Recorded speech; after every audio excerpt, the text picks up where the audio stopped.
שמעתי שהלב שלך קורא לך, צמא לצאת, לטרוף את העולם. זה לא תמיד פשוט, וכמה זה יפה לך לבקש, להתעקש על מה שאת. נכון שהרחוב בחוץ קצת משוגע, זה ג'ונגל מסוכן ומאיים, גם כשהוא ייתן לך מכה ועוד מכה, את חזקה כמו לביאה ואת תדעי להילחם. את חזקה ואת תדעי להילחם. לכי עכשיו לזרוח כמו שמש, יש לך כנפיים, תעופי רחוק.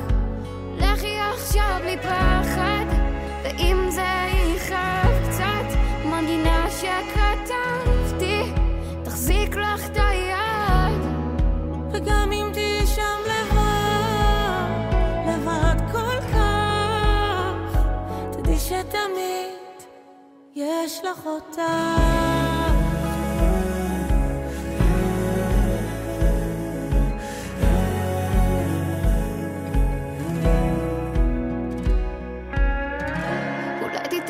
שם על הדרך יש נפילות וזה יכול לשבור. מי שתאהבי כל כך ישכח קצת לפעמים, זה מרסק את הלב אבל זה יעבור. נכון שהרחוב בחוץ קצת משוגע, ג'ונגל מסוכן בלי תמרור,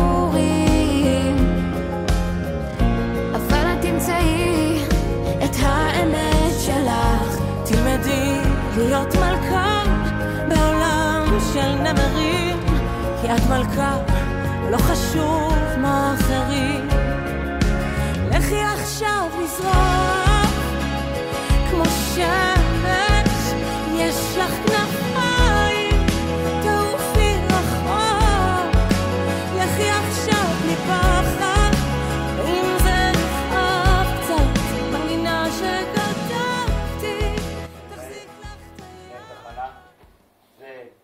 נועם רז, אחראים מתנדבים.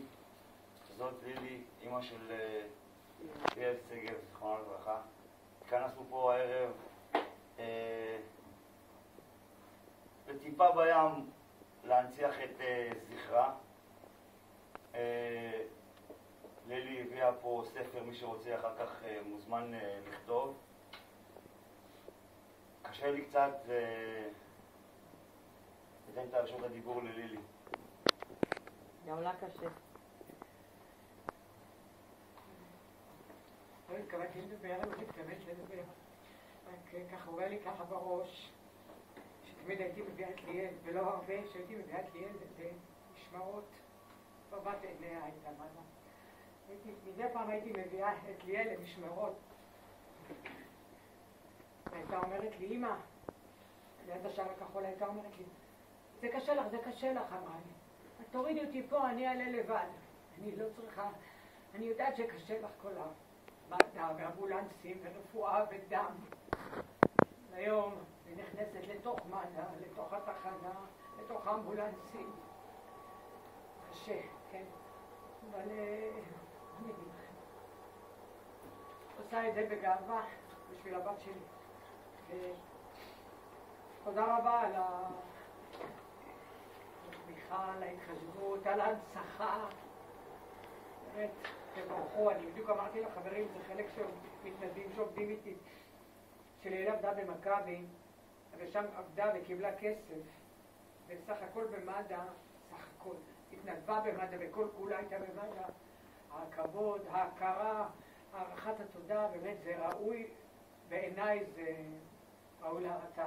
לפני חודש אולי עשו ערב, היינו בסינמטק, וגם היה ערב אחד המצמררים שהיו לי שם. גם שוב, מד"א, ליאל, זה נותן לי איזשהו, בכל הכאוס של חיי, נותן לך איזשהו, ככה איזשהו זיק של אור, להמשיך ולנציח ולבוא. אז תודה רבה לכם.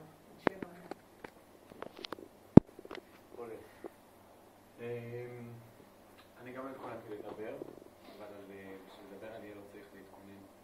הייתי עושה הרבה משמרות בשטח, היום פחות. הייתי עולה הרבה משמרות עם ליאל. היא הייתה כל כך, כמו שאימא שלה אמרה, יש אנשים שבאים ככה להתנדב, באים פה ושם. ליאל הייתה ממש, זה היה החיים שלה. היא כל משמרת, ולא משנה מה היה, היינו צריכים אפילו לסחוב, אתם יודעים, זה עבודה פיזית, לסחוב אנשים במדרגות, בקומות, היא הייתה עושה את זה כאילו, אני אומר לה, ליאל, בואי נזמין סיוע, לא, נסתדר, יהיה בסדר.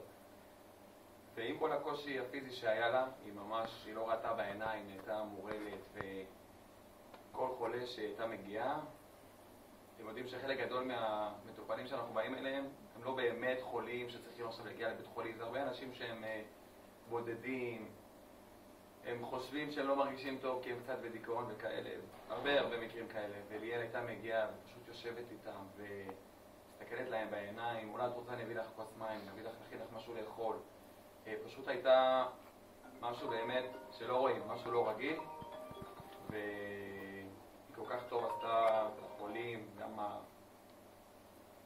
פה בתחנה, האור שהיא נתנה פה והחיוך שלה שאי אפשר לשכוח אותו. באמת הייתה חלק בלתי נפרד מהתחנה, והיה לנו כבוד גדול שהיא הייתה בתחנה שלנו. ואנחנו פה בשביל, כמו שאמא שלה אמרה, להנציח את זכרה ולהמשיך לעשות פעילות, לעילוי נשמתה, שתהיה לנו מליצת יושר מלמעלה. כדי להנציח את ליאל, הכנו כמה תיקים, שבתוך התיקים האלה יש ציוד בעיקר להחייאות. יש שם מדלד, אמבו, סט עירוי, שזה הכי חשוב, וקצת חבישות. החלטנו להעניק את זה לפעילים שלנו, שנותנים את הנשמה שלהם פה בתחנה, עם הכיתובית לזכרה של ליאל סגל. איך היא עכשיו לזרוח כמו שמש, יש לך כנפיים, תעופי רחוק, לכי עכשיו בלי פחד, ואם זה יכאב קצת, מנגינה שכתבתי תחזיק לך את היד, וגם אם תהיי שם לבד כל כך, תדעי שתמיד יש לך אותה.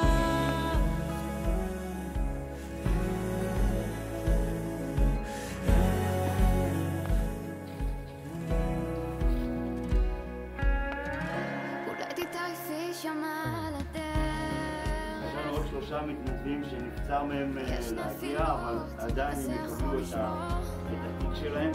יש פה ספר לזכרה של ליאל, מי שרוצה לכתוב ולהוסיף אז הוא מוזמן.